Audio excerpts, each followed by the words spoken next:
My name is Ari de Len, and I am a land worker at Kamayan Farm.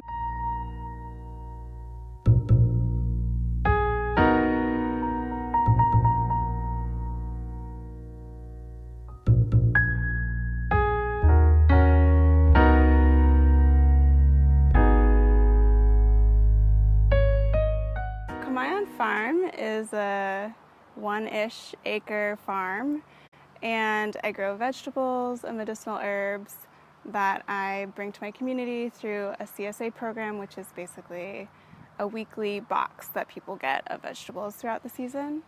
And I also make herbal medicine from the products that I grow. And I'm also working on bringing more of it to the community, so I've been doing workshops and bringing out a lot of different community groups to the farm to sort of experience this sense of place and also to reacquaint ourselves with what it means to be connected to land.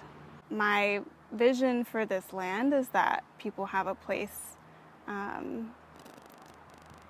come feel their lineage on land and to feel like there's a place where they can be connected.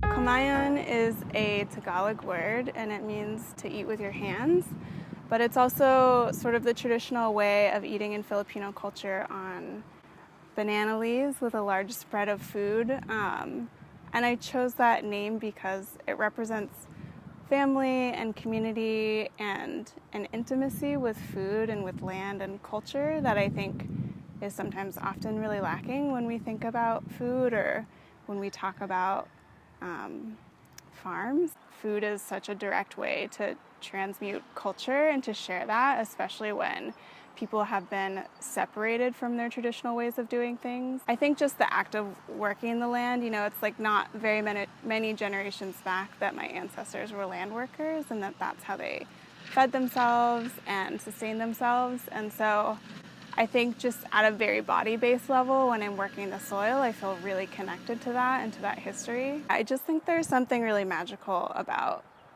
being able to continue a legacy of growing and eating food in a way that feels connected to what my ancestors used to do. And I think there's so much knowledge that's been lost through like imperialism and colonization that it feels really regenerating to be actively relearning those skills and to feel like I know the way that my ancestors' hands touched plants and worked in the soil, and I know the kinds of decisions that they probably had to make around how to grow things well. And so it just makes me feel much closer to that, and I think it's a process for me that feels really healing.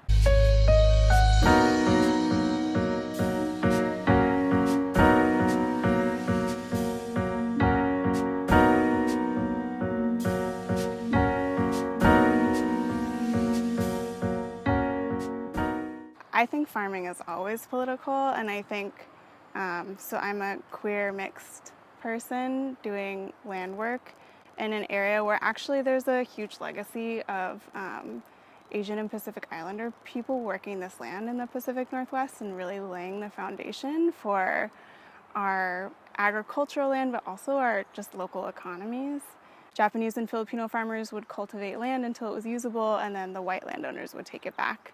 And so there's just this constant erasure of our histories and our legacies and of our contributions to the land here. I think that me being a farmer and being sort of overtly political about what that means to me, I'm trying to help reshape the narrative about what farming looks like and who actually farms in the United States, because, there's a caricature of what farmers look like that is like an older white man, which is statistically untrue in the entire world, and most of the farmers in the world are women of color. I think we're so vastly misrepresented.